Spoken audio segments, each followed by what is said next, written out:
Today we have another episode, and I know it's been a while. I think it's been 2 weeks. This is the last time we recorded a podcast. So this is gonna be something fresh because we come from a new mindset. We don't come from a new mindset, to be honest. So what I've been doing all this time was I've been writing.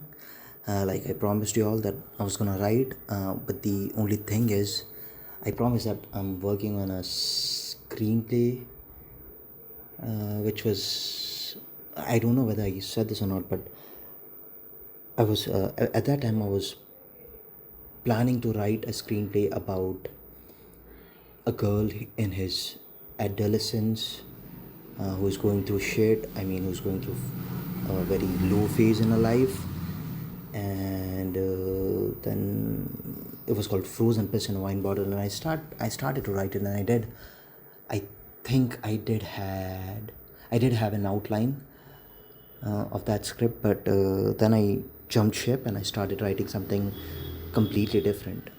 Because the thing with me is I have like, not that I can't, but I have hard time writing female characters, one, and two, I have a hard time writing things that I haven't seen firsthand. So the stuff that I was writing about was mostly inspired from the films that I've seen, like a Noah Baumbach film, like a Ricky Linklater film, like a Woody Allen film, like a Greta Gerwig film, stuff like that. And what I feel that I'm really good at writing about is the stuff that I've first-hand seen or the first-hand experience of, which is like a gritty crime stuff, because I come from a shithole. So basically then I jumped ship and I started writing about something completely different, and I think I have written a very rough draft of the screenplay, and it seems promising to me, at least. But you never know. But as far as I know, that I'm a really good assessor of my own work. The Frozen Piss in a Wine Bottle is good, is not bad, but it's not like, I wouldn't call it promising. And and this thing that I'm currently writing is really promising. I think I can make a feature out of it. God bless, God willing. Obviously, you make plans and God laughs, but you never know. If you try hard enough, maybe God just agrees with your plans and God just lets you do whatever you want if you try hard enough. And that if God exists, which is a big question, which is a big what if in my life. I've always grappled with the idea of God's existence. And speaking of God, I recently came across a tweet about Bhagat Singh's essay called "Why Am I an Atheist?" Why am I an atheist? And it's a brilliant essay. I just read a paragraph of it, and it just seemed like very well thought out and very well written, which makes sense considering that he was in the jail at that time. And I was planning to read the essay. I haven't read it yet. I will read it definitely. I think, see, the circumstances in which Bhagat Singh wrote that essay was he was in jail. One of his friend came to visit him, and they were talking about God or something, and the friend said that Bhagat Singh is way too much, he is living in a vanity, or he is way too much of an egomaniac to not believe in God. So Bhagat Singh really thought about it and like wrote a 5-6 pages essay, brilliantly written. So Bhagat Singh was a Marxist, like a socialist. He was a proper socialist, and he was a big fan of Lenin. And this is something I should dig into. I should dig into socialism and Marxism and all that stuff. He was totally anti-capitalism. So that's one thing. And apart from that, I have watched a bunch of films. So the last time we talked, I think we talked about The Iron Claw. After that, I watched Perfect Days by Wenders. I watched Hitman by Richard Linklater, and I watched Challenges by Luca. I'm gonna butcher his last name, Guadagnino or something like that. The Italian filmmaker who made Call Me by Your Name, who made I think Suspiria, which I haven't watched. I have watched Call Me by Your Name, and I think I watched a Bigger Splash. Bigger Splash is also made by Luca. I'm just gonna call him Luca. I'm not gonna pronounce his last name because I feel like I'm not gonna do it justice. Like in that episode where I called Celine's song Celine Dion the whole episode like a fucking fool. Okay, apart from that, today is 1st October, and our rundown is we're gonna be talking about these three films that I watched. All three of them were, like, at least two of them were borderline masterpieces, if you can call it that. I know I just throw that word around very lightly. I call everything a masterpiece, a borderline masterpiece, or like a subliminal piece of art, or a really good fucking film. So, but these two are really good fucking films. Perfect Days and Challenges. Hitman was also a great film, a good film, not a great but a good film. It's a Richard Linklater movie, and it's a different kind of a film, because Richard Linklater usually won't make these kind of films, but this time he did, and Glenn Powell was really amazing. He actually co-wrote this film with Ricky, which makes sense. He's a charming actor. He's a charming personality. So let's talk about Perfect Days first. Okay, let's get back to the rundown. We're gonna be talking about these three films. Then we're gonna be talking about maybe UFC Paris that just happened over the weekend in Paris, France. And I don't know whether I'm equipped enough to talk about it. I just talk about a bunch of, I don't know. I saw the event, not live, one of the fight I saw live. Matt Favola won the main card opener, Matt Favola versus Firas Zahim, and that was a good fight. That was a good ass fight. Favola got knocked the fuck out in shadow realms by a mean, disgusting knee, man. Ziam had Favola in the clinch and just fucked him up, man. Just as soon as he broke out of the clinch, he just kneed him to the face and just knocked him out.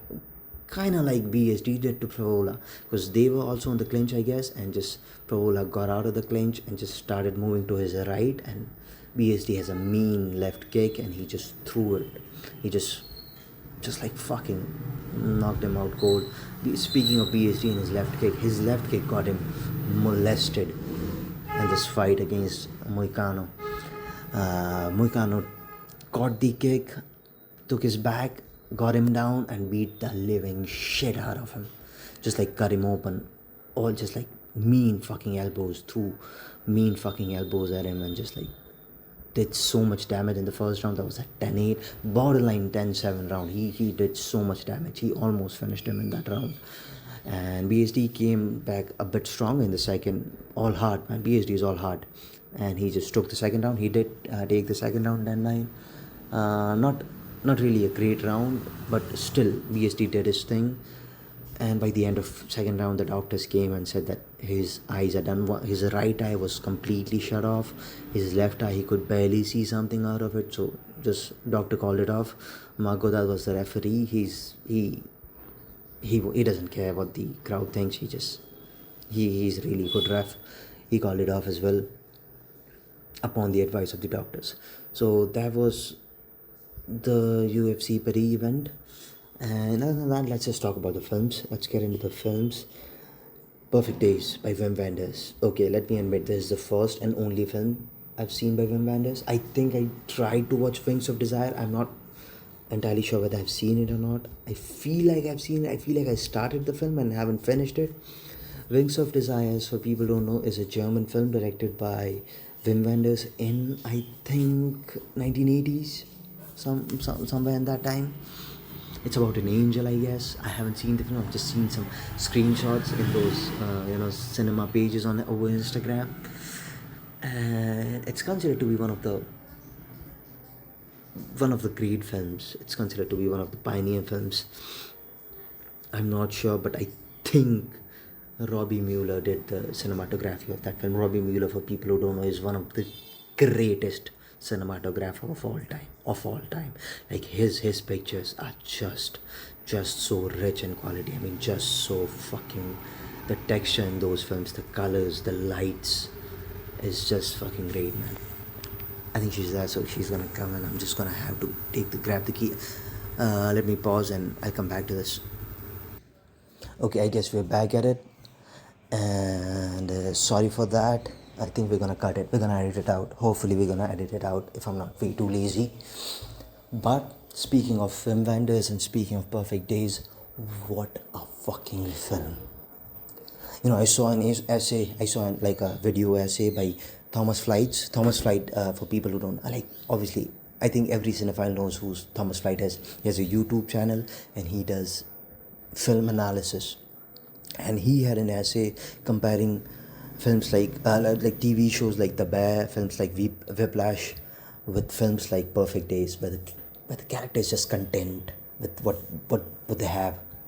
And in film like Whiplash, like the character is chasing his dream, like he's just like working so hard and fucking just grinding his ass, as compared to this film, in which the lead character is just happy with his life. He's a toilet cleaner, and he lives his life by a routine. He loves the routine. He listens to music, he reads books, and he just watches sunlights coming out of trees. That's all he does. And that's all he does. And that's all the film is about. And I mean, there's a little bit of reveal of his past when his sister comes to take her daughter, and the daughter just came to visit him, or just like ran away from her home, and came to this guy, the lead character, and the sister comes to pick her up, and they briefly talk about their father, and she says something like, he's different now. And once the sister leaves, he starts crying, which is a really heartbreaking scene. It's a really heartbreaking scene. Extremely well acted. Extremely well acted. I mean, the acting is just so ridiculously good. Perfect Days was amazing. Like 4.5 out of 5 stars, man. Easily 4.5 out of 5 stars. And the next film I watched was Hitman. I think 3.5 out of 5 stars. A really good film. The actress is really hot. The Latino actress is really fucking hot. Glenn Powell did what Glenn Powell always does. Ricky Linklater is really good. He's always good. The dialogues are great. Acting is brilliant. Screenplay is tight. Everything's good. Not much to talk about, to be completely honest. And because it's like not classic Richard Linklater film. It's a different. It's like Richard Linklater trying to make. No, he has made some crime dramas before, I guess. The Bernie film is more like a mockumentary, but it is related to crime, is it not? But it's a charming film. It's a Richard Linklater film about criminals, about hitman who's not really a hitman, just pretending to be a hitman. That's a great film as well. That's a good film. And the last films is Challenges, and Challenges is fucking brilliant. I mean, Luca really knows his shit. Luca is a great filmmaker. The music is great. The acting is good. The screenplay is so fucking good. The screenplay and direction is so fucking good. The actors are brilliant as well. Like, not gonna lie, Zendaya did her thing. The two actors did their thing. It's really good. Really, really good.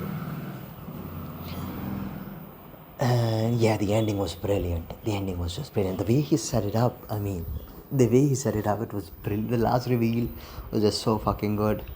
It had an open ending. I don't want to spoil the ending, but it was really good. 4.8 out of 5 stars, man. That film was. I think that what's missing? What's missing out of that film? Let me think. I think the ending. I don't know. I don't know, man. I felt like the ending, the film deserved a proper ending. I just felt like that. Whatever it was, like whatever he couldn't go wrong with any ending in that film. But I felt like it deserved an ending. Or maybe like even if he did want to have an open ending, could have been dragged a little bit more, just a little bit more, because like it just seems so abrupt.